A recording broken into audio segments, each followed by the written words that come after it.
All right. David Otto is the director at the Geneva Centre for Africa Security and Strategic Studies. He joins us now live from London. David, always a pleasure having you on the show. All right.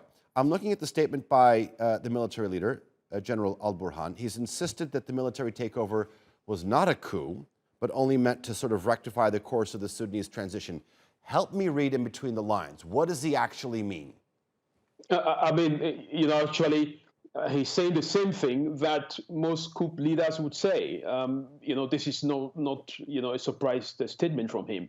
But what I think is, Lieutenant General Abdel Fattah is, he's in hot waters, and I think this is a strategic miscalculation from the coup d'état that they organized against the long-term president Al-Bashir in 2019, and this one to overthrow the civilian part of the Sovereign Council.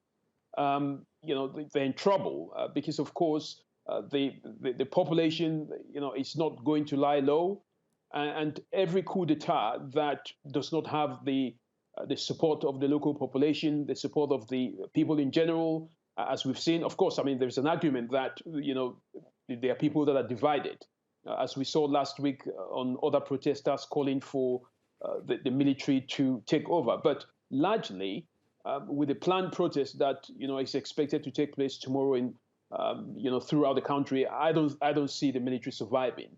Okay. And I think that this is a miscalculation.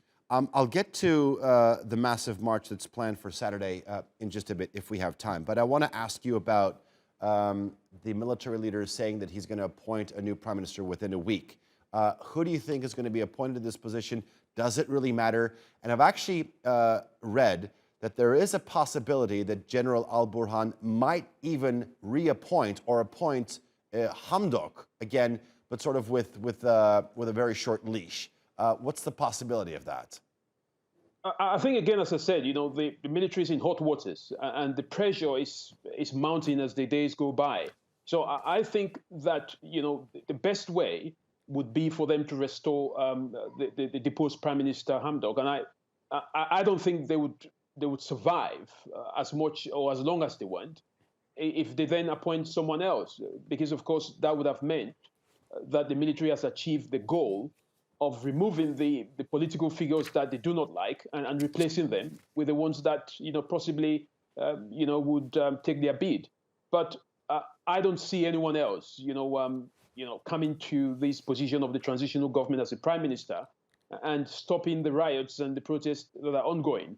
So it would be advisable for them to bring back Hamdok at least, and then perhaps other ministers that may be appointed thereon. All right, we'd love to have you back once that announcement is made. David, thank you very much for your time. I do appreciate your analysis.